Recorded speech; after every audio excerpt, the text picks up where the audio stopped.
Mr. War Report coming live every Tuesday at 7 with Steve, Cat, Ryan, Amanda, and Eric. And the voice of NEW, Vince Perry. Hitting all the topics like a clothesline flurry. Turn up your speakers and hear them out. You can listen from your car, even on your couch. They too raw, who NXT? Handing out SmackDowns, follow on IG. Plus, it's sponsored by Tag Me a Date. Go to YouTube and sub now for every update. It's all wrestling here. No safe space. Now listen in. Time to hear from some of the greats.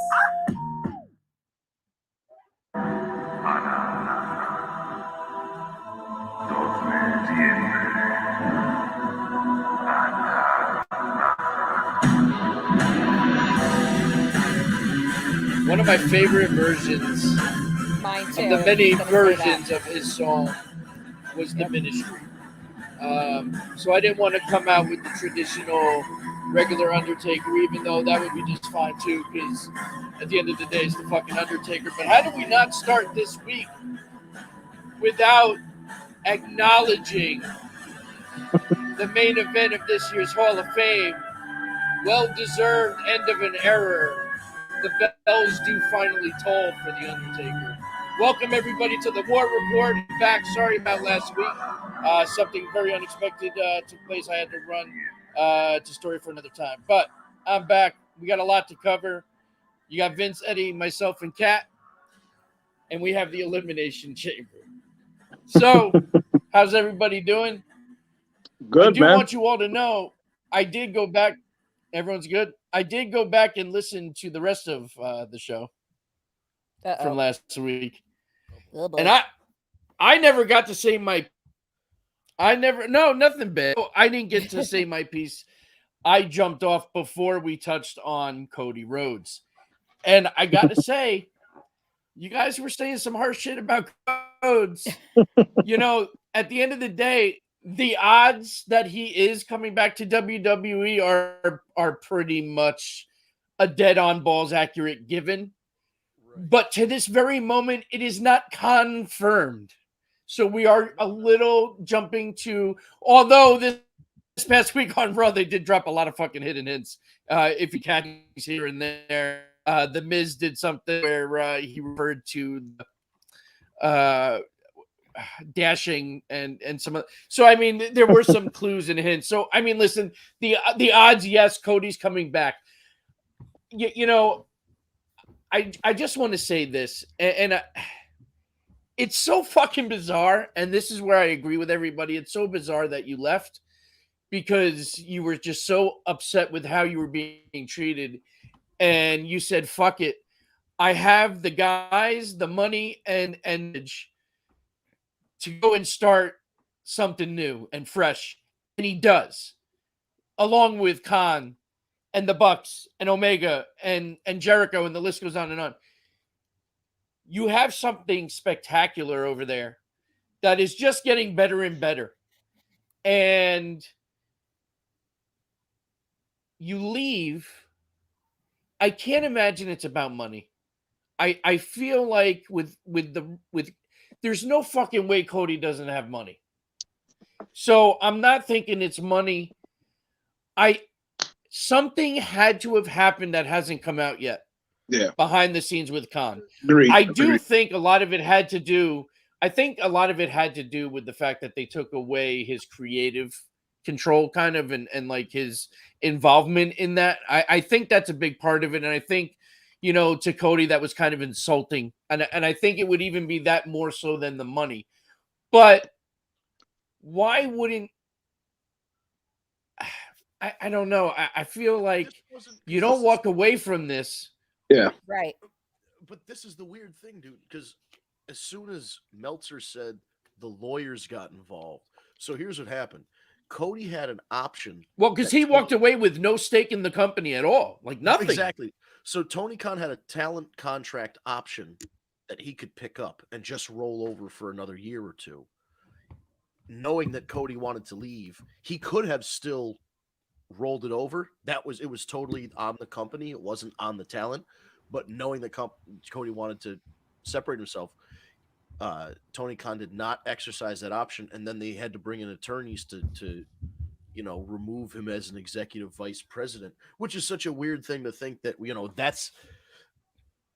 it went as far as like you're unhappy with the creative or unhappy with having the booking taken away from you so much that you give up, like you said, stake in the company, your role outside of talent as an executive vice president. You don't just give all that up. Well, right. Right. You don't just give all that up to go back to the place that you didn't like. And listen, I think when Cody, listen, at the end of the day, I think, first of all, this will be the first time, I think Kat might have touched on this last week. This is going to be the first time that an AEW original flips and goes to WWE. So that's going to be groundbreaking in itself. If WWE keeps him as the Nightmare Cody Rhodes or whatever, and I mean, they're not going to go back to Dashing. They're sure as fuck not going back to Stardust. God, I fucking hope. But I think they're not, but you don't know, dude.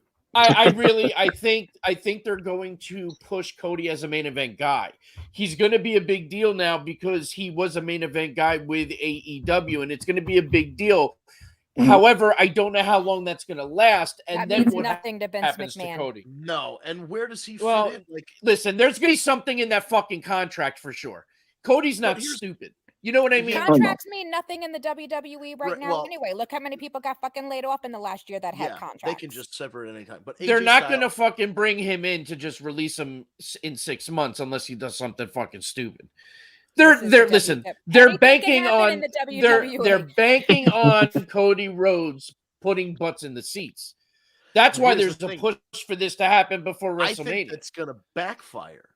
Exactly. I'm not going to start watching WWE. That's very possible. Rhodes.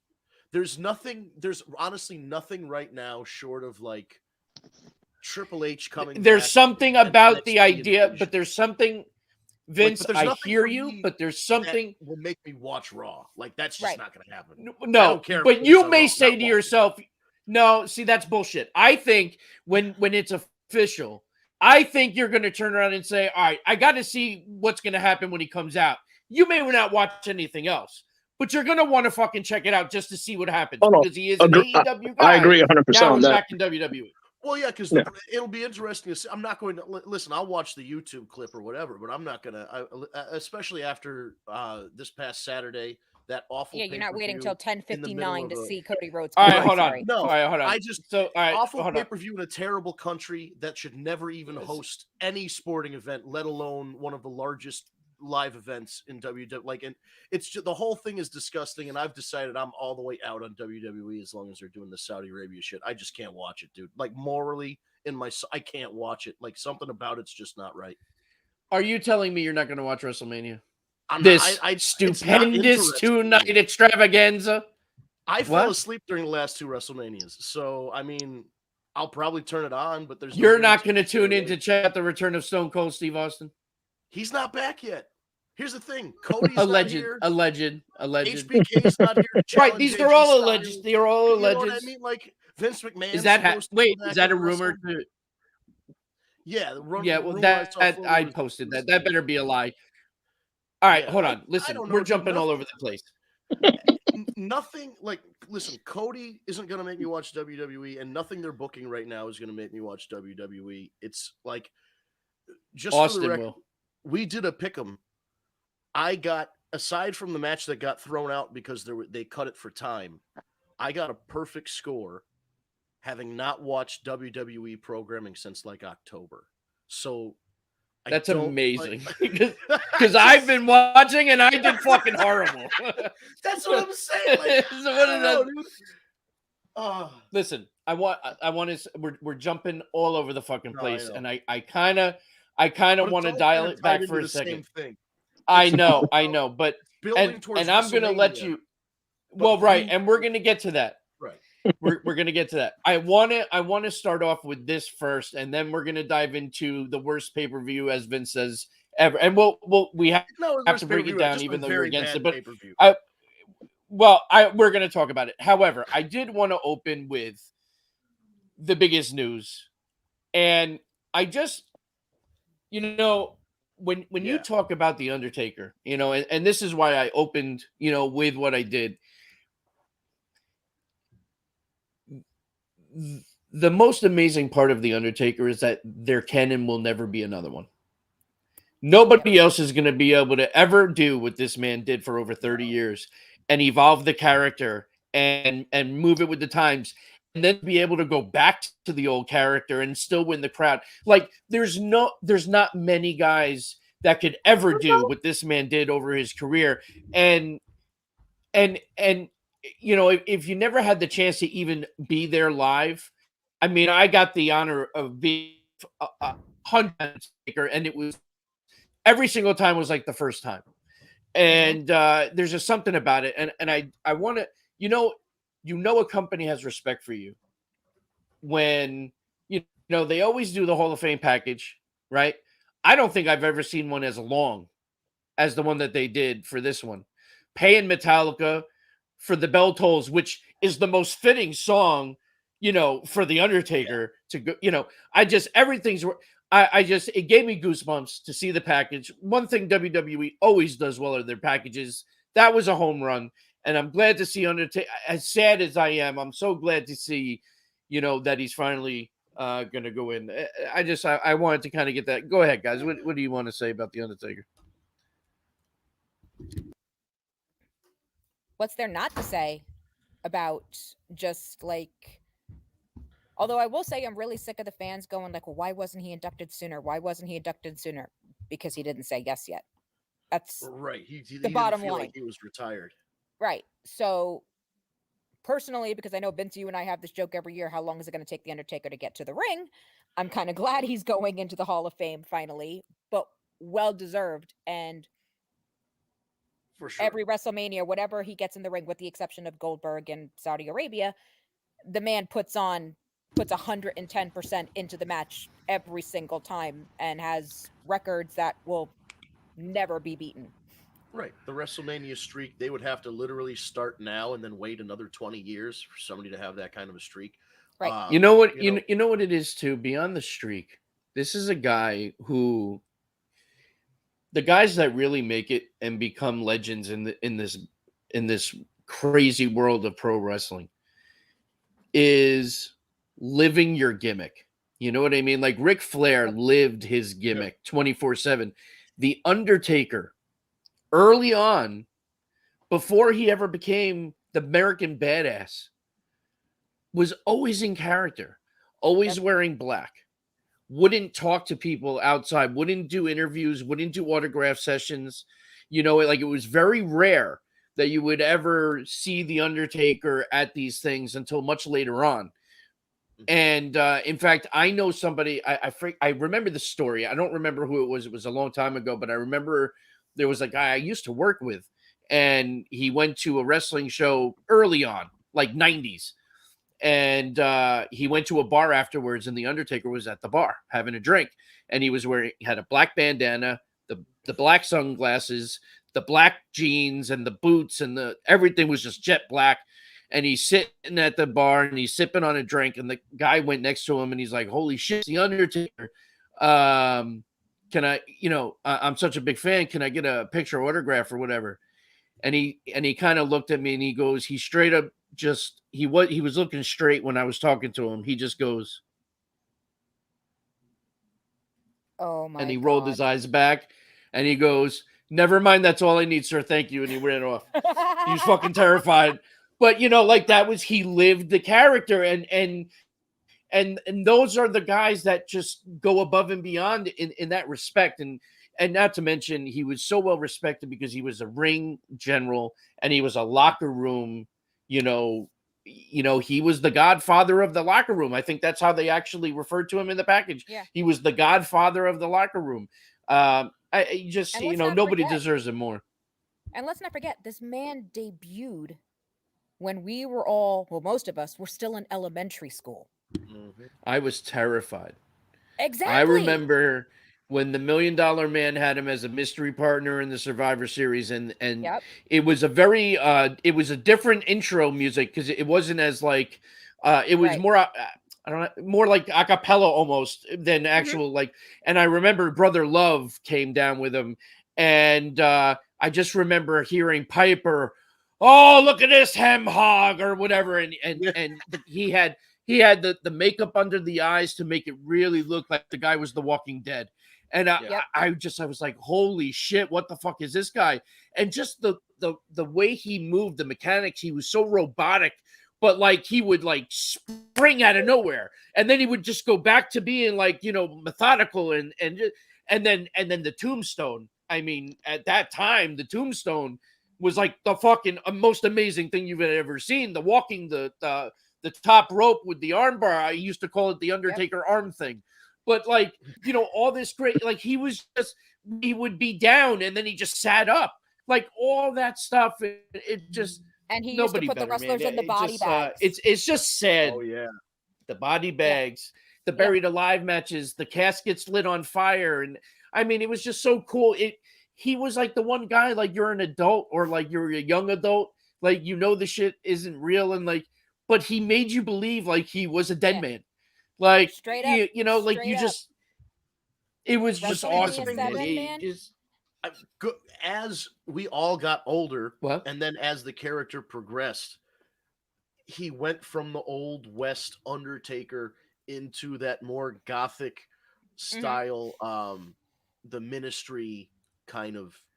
Oh, when he fucking tied Stephanie to a cross and lit the shit on fire and raised her up with that fucking like. Crazy.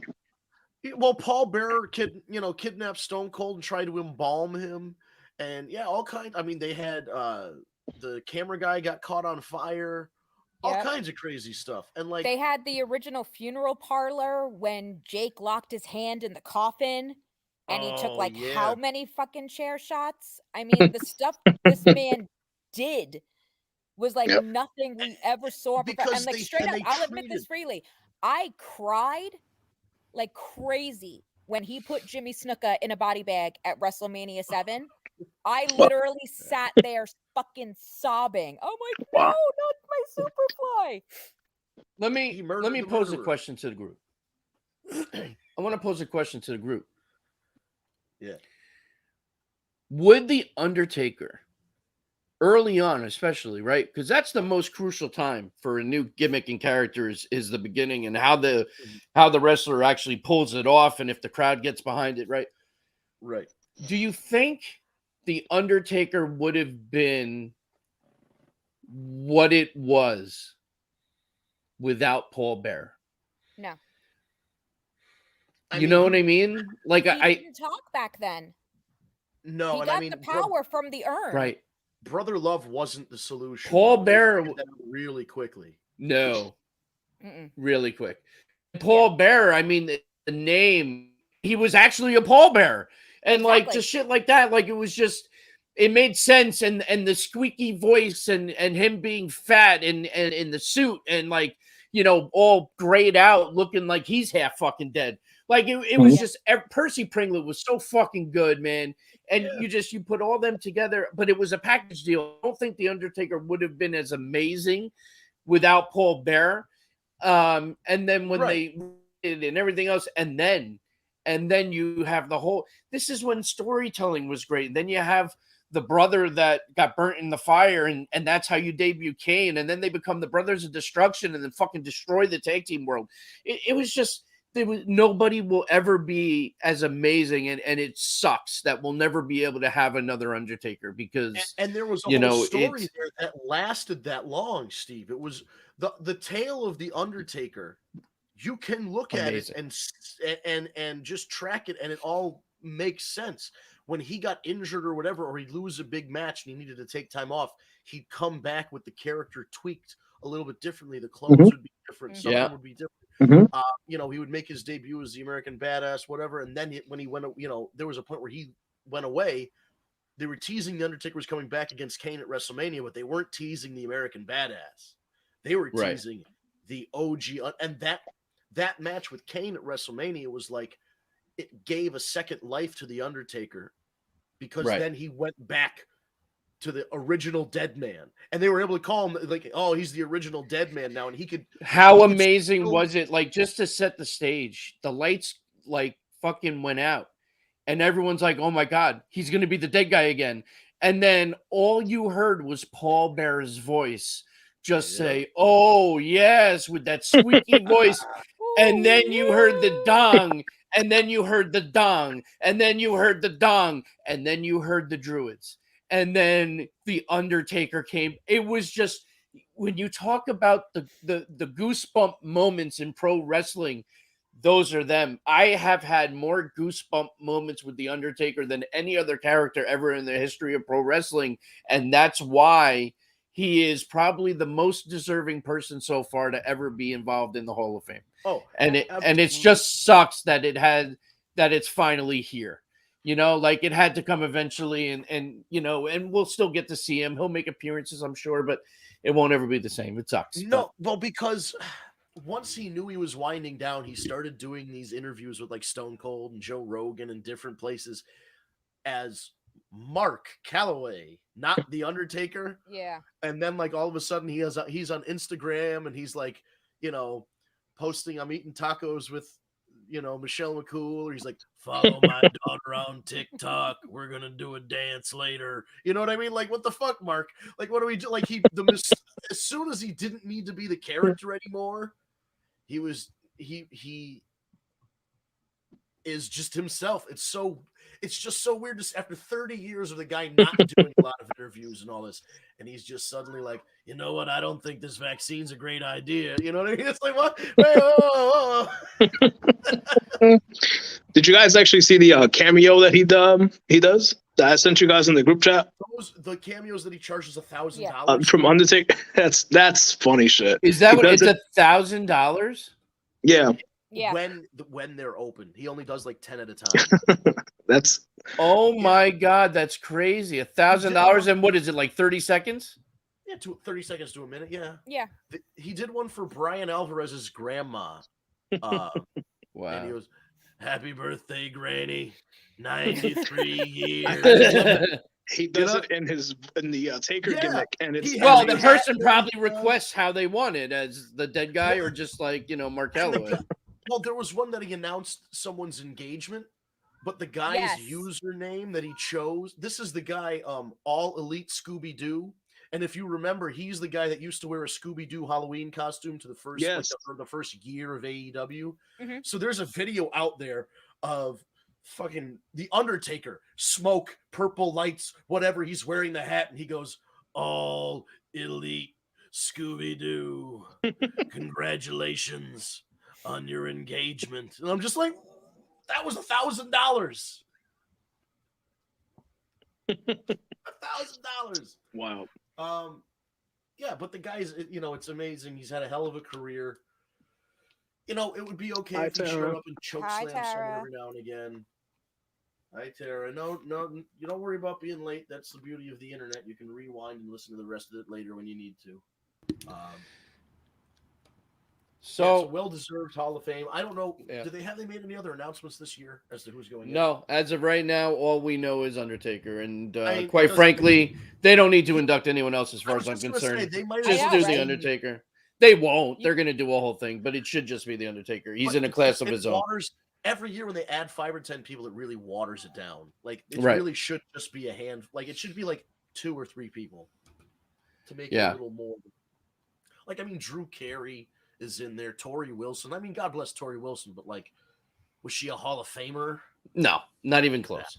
Yeah. Right. All right. So I want to shift over to Elimination Chamber. And listen, I understand, Vince, 100% what you're saying. I want to say this. I didn't hate the pay-per-view. I didn't. I always like the presentation that they do. And I always find it fascinating, regardless of anything else. Just hear me out. Oh, yeah. The kids.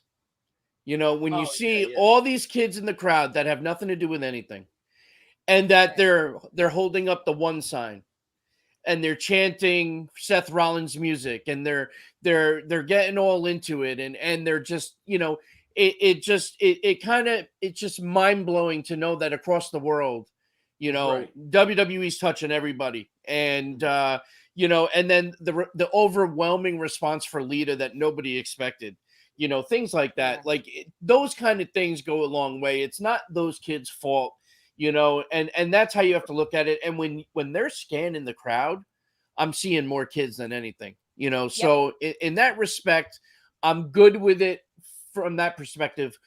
But I hate them for everything else that you've said, and I agree with you.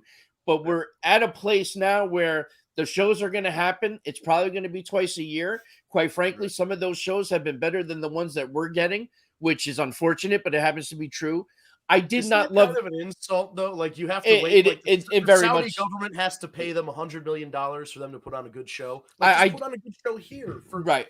people who pay you. I happen to agree. And listen, we do get some, but we deal with some struggles because the writing team sucks, and it just is what it is. And sometimes they hit a home run, and sometimes they don't. But that's the truth.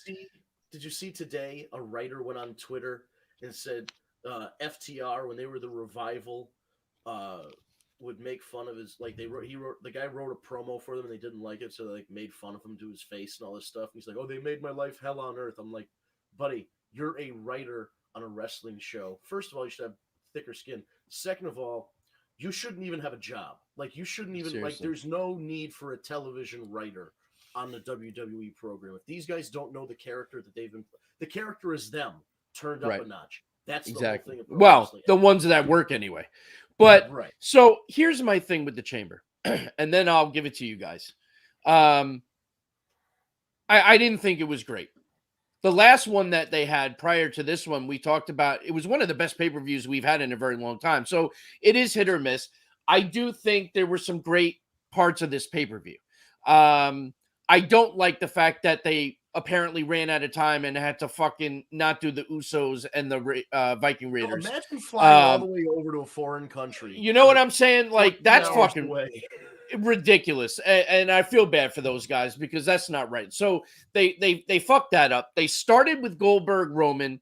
I actually didn't hate the match. I got to be honest. I didn't think it was terrible. I thought the finish sucked.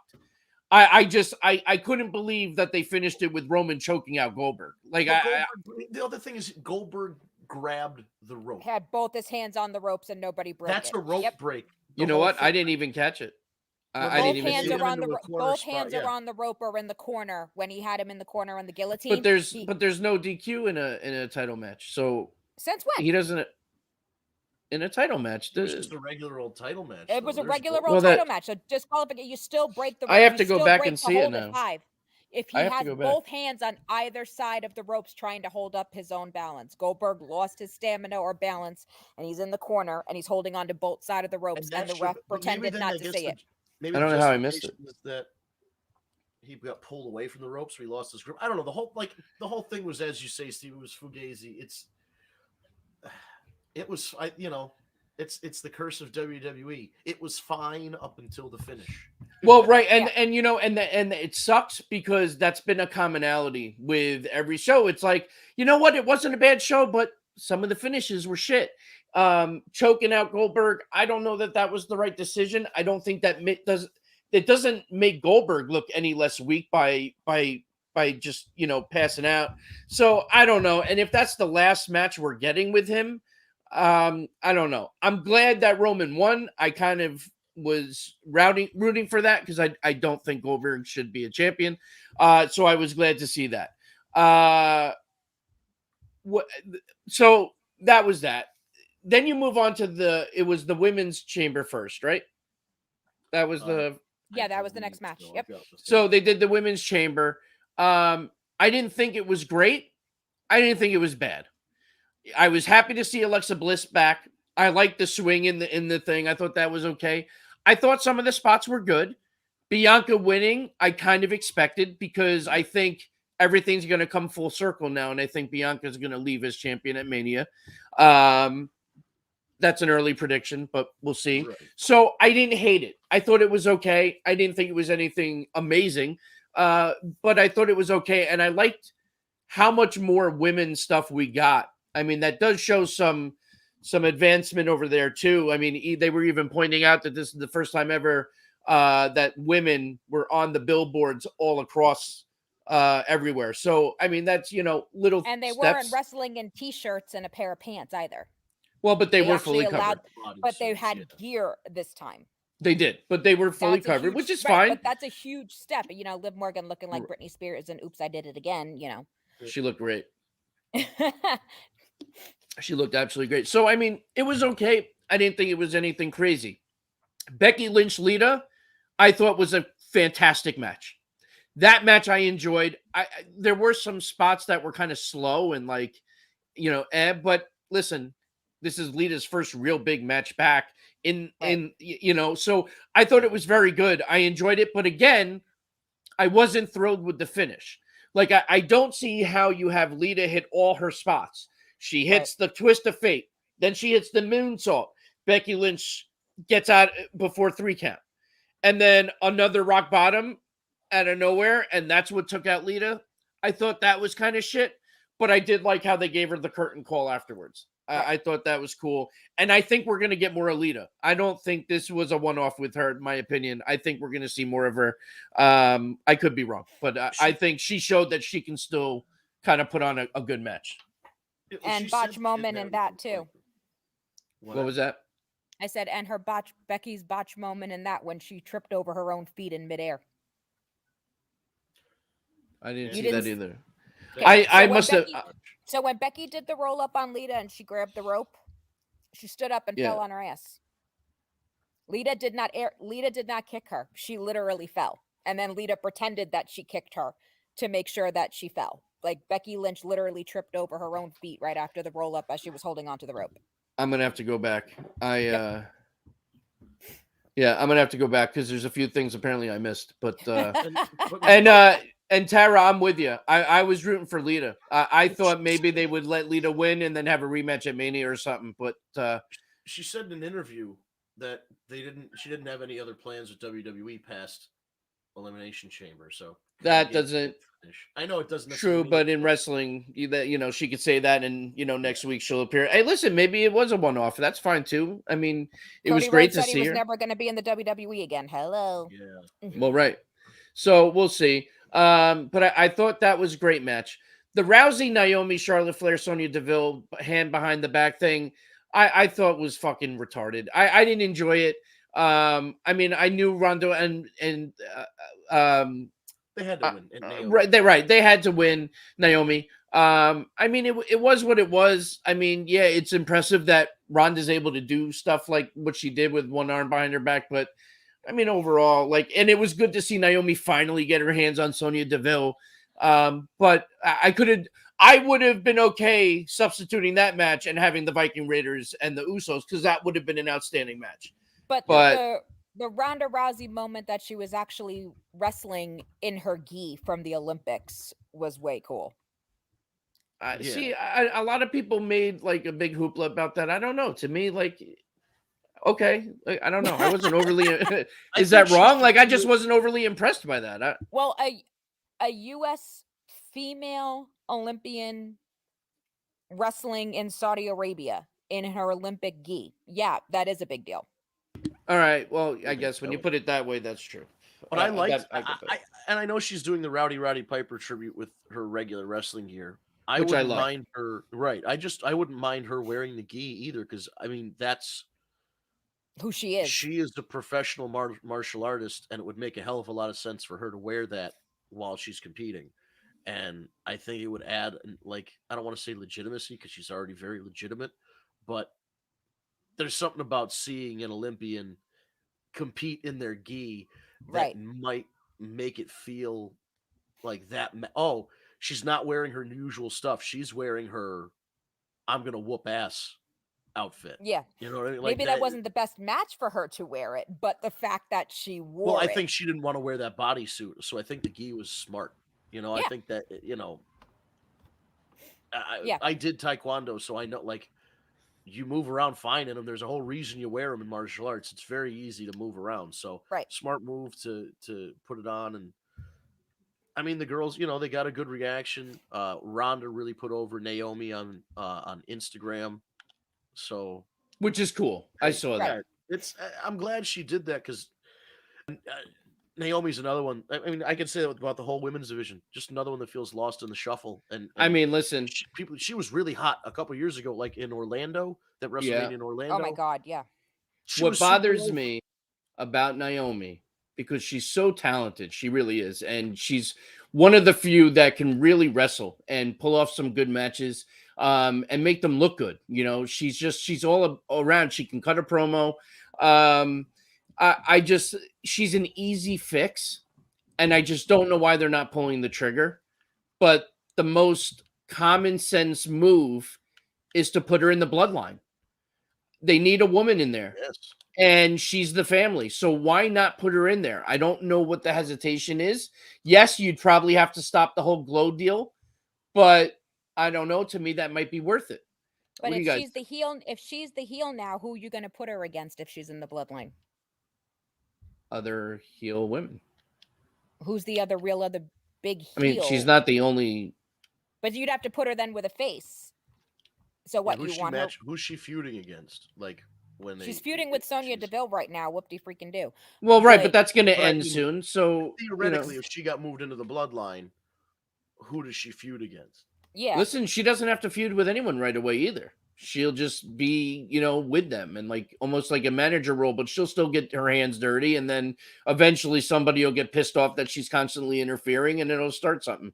But I mean, listen, she's not the only heel or face in the company. So I'm sure there's somebody that they can, put her but with. What I'm saying is that would like essentially like make her like face like someone like Aaliyah or something like that. I'm okay with that. Beat the shit out of a I mean, I mean, I don't know. I think it's something it's something that should be considered. I think it would be a good move for her to come out in the bloodline. That's just me. Now see, put Asuka on SmackDown and then do it, and I'm all good with that. I still don't understand what we're not doing with Asuka. I don't understand why we're not using her. Kairi Sane returned to Stardom Wrestling in Japan now, and she's gonna be wrestling there full time. I did see something about that. I wonder why. Well, I guess obviously that's closer to home, but I was like, why wouldn't she come? The whole getting a visa and traveling during the pandemic thing was a nightmare for people. Yeah. And she was only on an ambassador role with WWE, so wasn't like a huge. She was used very well, though. She was too. She ended up getting used very well, and then putting her with Asuka was a great move. They won the tag titles a bunch of times, and she was a NXT champion, and But another, and then now she's gone, and now Asuka, right? We're playing Where's Asuka? I don't understand what the fuck is going on. It's true. Like somebody put out the milk carton, and then Bailey. Bailey shows up on the Up Up Down Down live stream when they announced the WWE 2K22 stats, so she can unveil her statistics for her character. Mm-hmm. But she's not wrestling. So how is her character in the game when she hasn't wrestled in a year? I'm so confused about that situation too. I mean, is she or is she not cleared at this point? I guess that's the $1 million question. Those I mean, if take a she's long not, time to heal. if she is cleared, then it's mind blowing to me that we're not trying to get her into the Mania picture somehow. I don't. Yeah, exactly. Yeah, that makes no sense. You have to sell 100,000 tickets, roughly. They want you ideally to pack that stadium not one night but 2 nights. And I love Austin and all, and he's gonna sell some tickets if allegedly he's not gonna make the whole difference though, right? But that's what's insane to me. Not only that, they're probably gonna be in Dallas, if I'm correct. Doesn't Mania they always do Monday Night Raw right after, also in Dallas, right? Yep. Oh yeah. They'll probably do SmackDown in Dallas. Probably, they're right? gonna do SmackDown. You would assume, right? NXT, yeah, they're gonna do it all. You have to sell all these tickets, not just Saturday or wherever. What Mania is probably going to be is 2 nights, right? So Saturday, Sunday, Monday, and then Tuesday, if it's SmackDown Tuesday or Friday. I don't know if it's live or not, but you still have to sell all those tickets, and that's a lot of tickets. And unless wrestling fans have endless supplies of money, which we don't. I don't understand how they're gonna go and sell all these tickets if you don't have the talent of an Asuka at Mania. You don't have a Bailey. If Paige is good and she can wrestle, why are you not reaching out to her? A lot of talent that you guys can actually stack that card and make it worth and you guys say they have the money, right? If they're getting people like Cody, a guy who was a EVP or whatever he was at AEW, if you're allegedly able to pay someone like a Cody, why are you not knocking on the other doors of these guys who are ready to to go? Listen, you want to talk about money? Apparently, the rumor is AJ Styles just signed a new contract for $3 million a year. Wow. Budget cuts. Budget cuts. Insanity. 200 people fired. AJ Styles gets $3 million. Not that he's not worth $3 million, but you got to feel like a piece of shit if you're like Biff Busick or Oney Lorcan or whatever the fuck. You know what I mean? You're Timothy Thatcher. You know what I mean? You're. So But that's right. we also had Rey Mysterio, Yep. Miz, ended the way I thought it would, and now of course it's stemming into this fucking ridiculous bullshit with this social media jack off, but we'll get into here that. We go, dude. Logan Paul, like this, it's everything you're saying, Eddie. They're trying to sell tickets. They're like, we got to appeal to the TikTok people by getting, or the YouTube people by getting Logan Paul on here. We have to appeal to, I don't know, somebody by having Johnny Knoxville wrestle Sami Zayn. We got to appeal to, your great grandma who remembers Steve Austin, who used to wrestle. You know what I mean? I just don't like the fact that this Logan Paul fucking guy is going to be replacing somebody that, is not going to be on the card. It's something that you fight to be on all year round. And that's what really pisses me off, because well, then also let's apply that argument to Cody Rhodes. Cody Rhodes waltzes in and gets what? A main event against Brock Lesnar at Madison Square Garden at that house show instead of Bobby Lashley, or he waltzes in and gets a WrestleMania match. Yeah. And you've been busting your balls all year to make yourself, and Cody just strolls. Like, the whole thing doesn't sit right. Also, where does Cody fit? He doesn't fit, like being. I'm thinking maybe he's the one that's gonna accept Edge's offer. Oh, I thought that was going to be AJ Styles, though. right. I kind of thought. I mean, they haven't really done anything yet, so it's up until Finn Balor walked out last night, I thought that's when Cody was going to come out with the shit with Damian Priest for the open challenge. That's what I had thought. And then Finn Balor came out and I said, okay, yeah, I guess I'm wrong. So I want to jump now into the men's chamber match. Yeah. Oh, before you do that, real quick, go for it. Not worth mentioning. Drew McIntyre beat Riddick Moss, dropped him on his fucking head. He's okay, I guess, according to all the reports that came out. They did a physical. They're going to be monitoring him, but it doesn't seem like. Yeah, he tweeted he's okay. Fucking head. He almost died, for sure. I thought the guy died. Oh, and I missed that. I fast forward that match. Which you should have. But the other thing is, last week on the show, I mentioned that Madcap Moss should tell the Saudi government that Drew McIntyre is gay so that they would execute him and behead him with a sword. And what does Drew McIntyre do? Pull out a fucking sword in the middle of Saudi Arabia and threaten to execute somebody. I was like, what the fuck? So, he pulled out a sword in the middle of that match too, Eddie, which old school wrestling parlance, back in the Indies, I was always told one thing: don't bring a weapon to the ring unless you intend to use it. That's why everything is like a sledgehammer or a chair. Well, but you can't use that kind of thing, because that's not a fake sword. You know what I'm saying? Like, that's a real deal. And get it right, it's a claymore. It is a claymore. He should have came out with the scimitar. Scotty Lee is going to get really pissed off that you're using a He-Man thing. Wow. All right, so I want to get into the men's chamber match now. Yes. So that's all I wanted to mention, is that I had brought up somebody getting executed in that match with a sword, and they brought out a sword. So I'm psychic somehow. I have the power. Right. Okay. So Masters of the Universe. Here's what I'll say about that one. I thought it was better than I thought it would be. Oh, the Drew match? What's the real deal with Lashley? First of all, is it a work or not? No, he's actually scheduled for surgery. He has a concussion and he has a shoulder injury since the Rumble. Is he going to be okay for Mania or probably not? Probably not. No. They don't. That's why they were dropping the hint so many times last night that Bobby Lashley Concussion probably will protocol. not be at Madison Square Garden. He literally tore his shoulder in the Rumble. That's why he hasn't defended up until this point. Right. All right. Well, go ahead. Get this, dude. I was listening to an a month old, because it was the Royal Rumble episode of the Brian and Vinny show from Wrestling Observer. And they were talking about the Brock Lesnar versus Bobby Lashley match. And they said Bobby gave Brock a suplex and dumped Brock on his head. And then immediately after that, Brock turned around and gave Bobby 2 suplexes and dropped him on his head. And then for the next series of suplexes, Bobby, instead of taking a flat back bump, was taking the bumps on one shoulder. Yep. And Brian this was the night of the Royal Rumble goes. So they're saying this is all Brock's fault. It could, or just the way he took the bumps from that match. He took the bumps that way after he hit his head. He moved him. He repositioned himself. Right, because he didn't want to keep impacting his head. I get that. Right. Yeah. Tara, which is weird. Your name is showing up right now. The Garden Show is going to be on Peacock.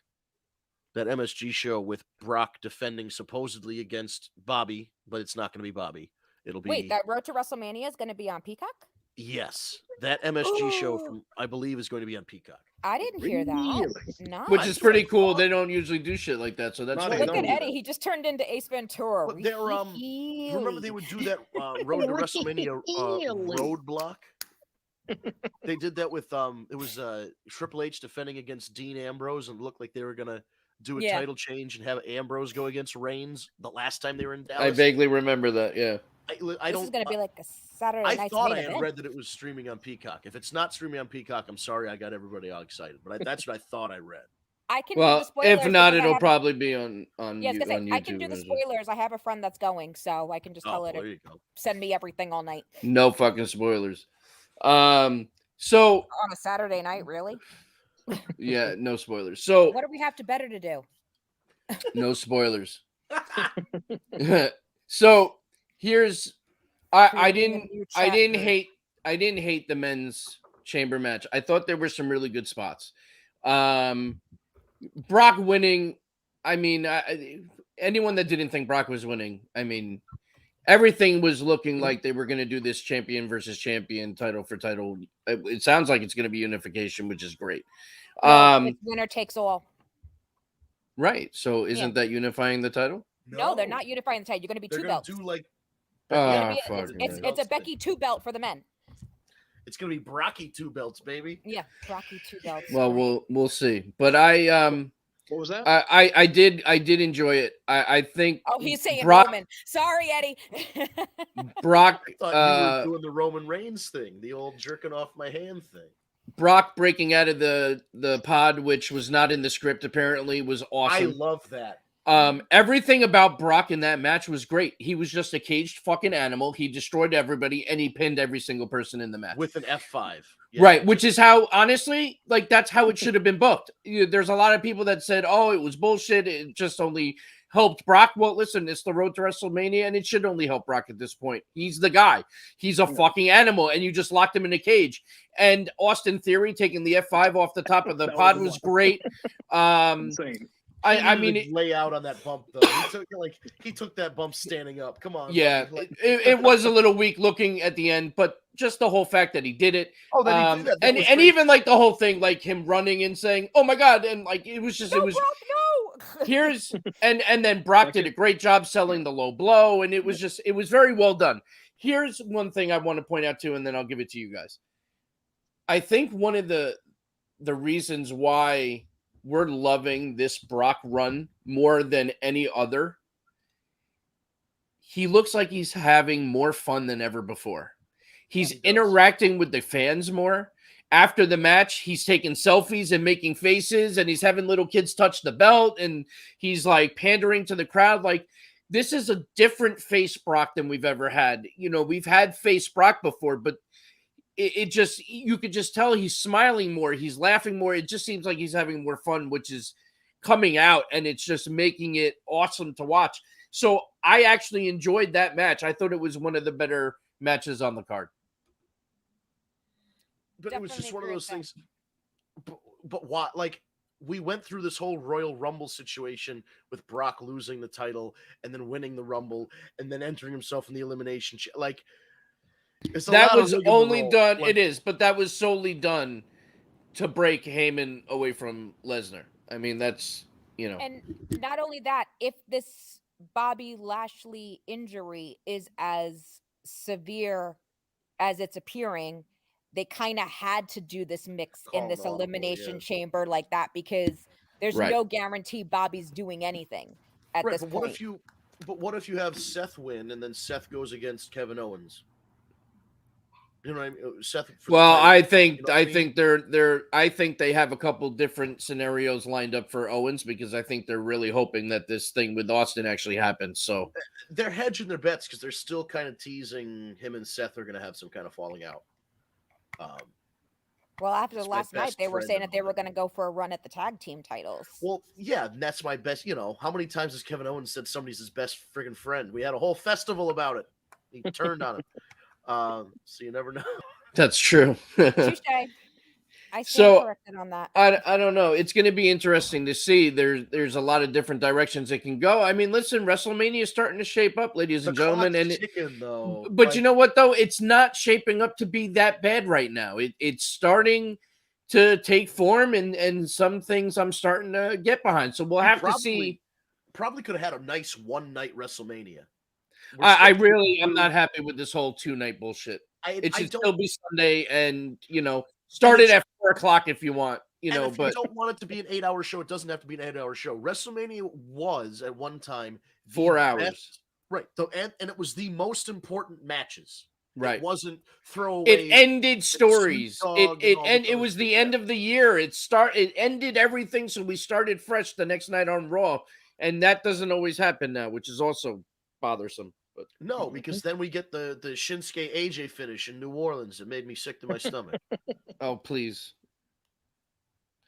I don't even that want one, to get into that one, and then like right in a row, we got Charlotte tapping out Asuka to beat her undefeated streak, and then AJ beats Shinsuke, and then Shinsuke hits him with a low blow after the match. Hit him with the low blow 5 minutes before that, and you're the WWE champion, you jackass! Like, what are we doing?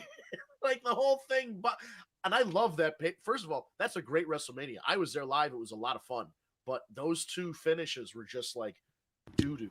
Yeah, they really were. Everything But else was great in that. What about you guys and that chamber match? I mean, I thought it was. I enjoyed it. I didn't think there was anything wrong with that one, to be honest with you.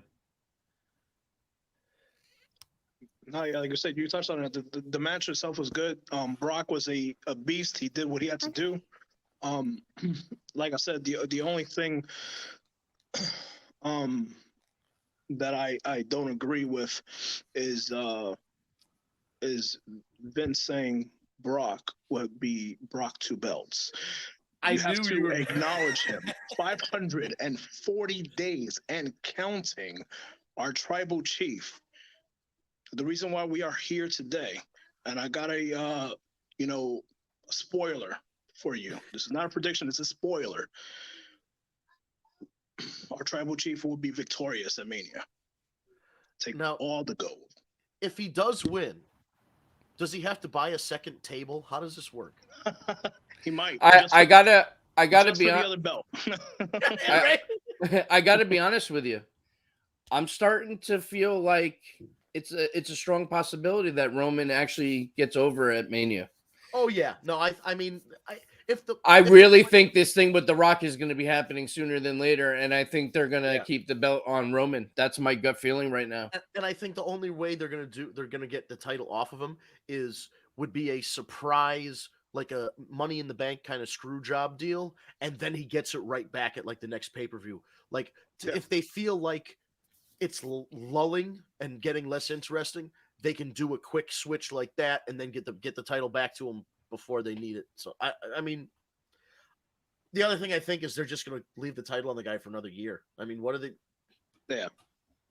Wait, are we gonna get mid-card Cody Rhodes, the guy that every WWE fan hated for the last 3 years, coming in and beating Roman Reigns? Are you kidding me? That's never gonna happen.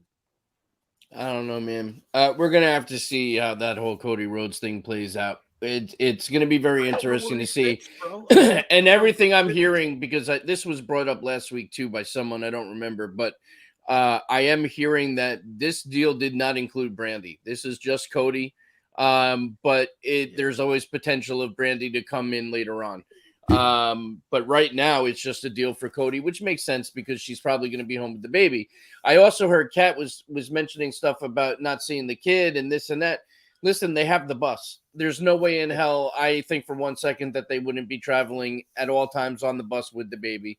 No, that wasn't even my issue. What my issue was, what I was saying is part of the reason that a lot of these AEWs, like Jade Cargill even made the statement that the schedule that AEW sets for you as a parent is a lot different than what the schedule sets for you as the WWE. You're on the road a lot more. So part of his decision making. Wait. You're on the road a lot more with AEW? No, with WWE. Okay, right. That's so what if his decision is to go to WWE, but his frame of mind or Brandy's with the crazier frame of mind schedule is to be with your children, then that's where I said it seemed a little. But you can still be with the children. They have that big nightmare bus, and they'll probably. I think Randy Orton's got the bus too, and I agree. I said it's possible, but Brandy's big thing was that she even said a couple of times on Road to the Top that she enjoyed the flexibility of being able to go to the office for 3 days a week and be home 4 days a week with her kid at home. Right. That's which not makes sense. Gonna happen.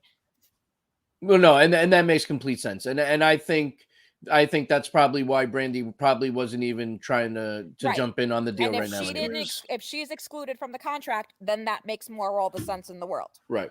Well, and if they're throwing Kevin allegedly, it's all allegedly, right. allegedly, and Kevin Owens re-signs, makes $2 or $3 million a year. AJ re-signs, make $2 or $3 million a year. If that's what they're offering the top guys now, Cody might just think, all right, so I wrestle for another 2 years, make $6 million, and then retire. And then I can spend all the time I want with my daughter. But I also feel like there's something about being there for the first 2 years of your daughter's life where your first steps and your first words, all these very developmental things happen.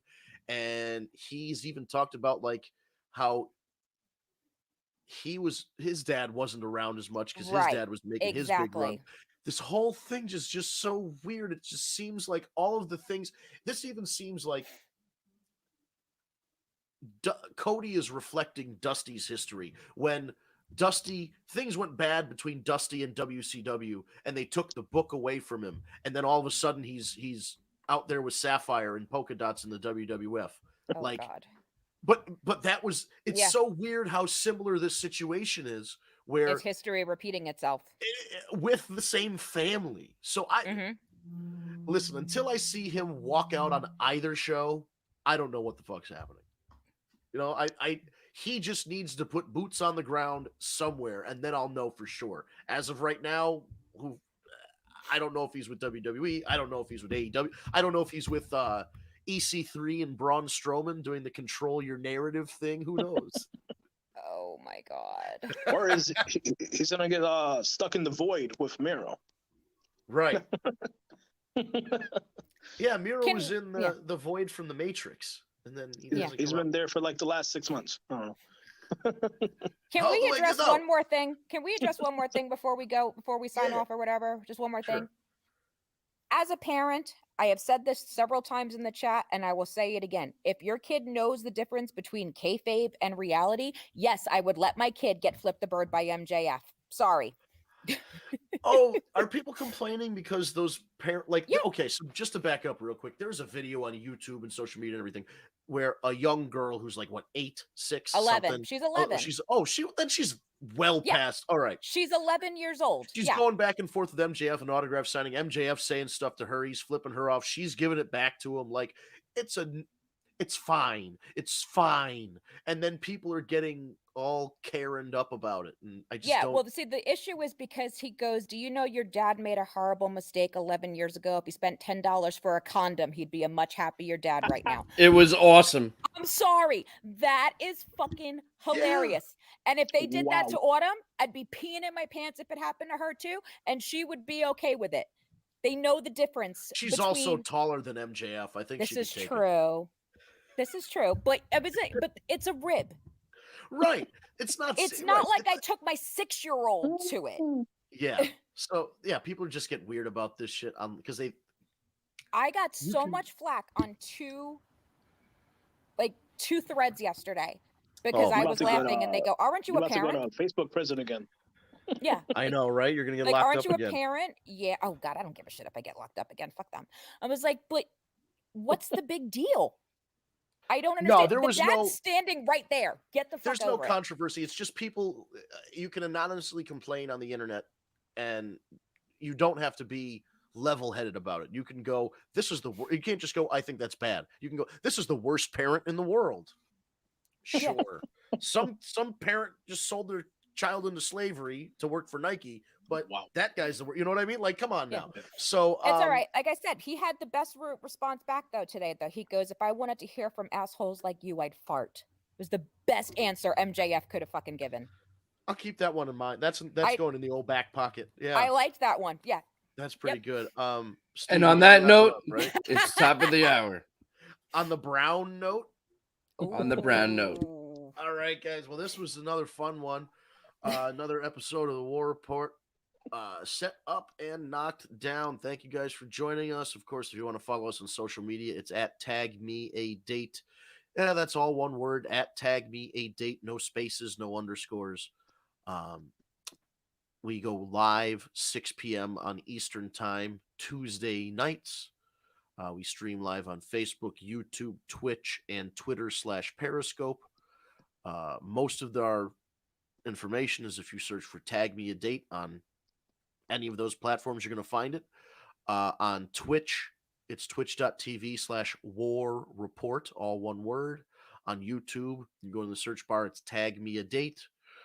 If you're on YouTube, you hit the subscribe button, hit the bell. It will alert you when we go live or when we upload a new video. If you go to twitch.tv/War Report, you can, I believe it's either favorite or friend us or whatever it is. And when you do that, you'll also get a notification when we go live. If you prefer to listen to an audio track rather than watch a live stream video, you can subscribe with your favorite podcast app of choice, such as Stitcher, SoundCloud, Spotify, Apple Podcasts, Google Play Podcasts. All you have to do is search for Tag Me A Date or The War Report, and our icon will come up. Hit the subscribe button, and our audio version of the podcast usually gets delivered to you within the hour of us going off air. So we broadcast from 6 to 7 p.m. on Eastern Time, and then between 7 and 8, you should get the audio version, so you can take it away with you in the car, or at the gym, or wherever else you might be. And other than that, I think. Oh yes, just so you know, when you subscribe to the audio podcasts, there is another War Report Wrestling podcast. Just make sure that the icon that you're clicking on says "Tag Me A Date" on it. You'll see our War Report logo looks like one of the more recent WWE Raw logos, but it'll say War Report. And again, it says tag Me A Date on it. So please just make sure you're subscribing to us. And just tell your friends, man. The more the merrier, whether it's in the live chat or whether it's in the downloads on the podcast apps, or you're catching the live stream on YouTube or Twitch afterward, or on Facebook afterward. Every little bit helps. Every like helps. Every heart helps. Shares help. Comments help. It's all engagement. It's all part of the algorithm. So the more you share it with your friends, the more people will see our page, and the more people will get to experience the podcast. So if you know anybody that you think would enjoy the show, share the podcast MP3 link with them, or share our Facebook or our YouTube or our Twitch with them, and they can join the crew here. So on behalf of everybody here, thank you for tuning in again to another edition of the War Report podcast. We'll be back discussing all things Road to WrestleMania, or should I say roads to WrestleMania. We shall see maybe next time. So tune in next week, 6 p.m. Eastern Time on a Tuesday evening for our next edition of the War Report. Thank you so much for tuning in. Have a nice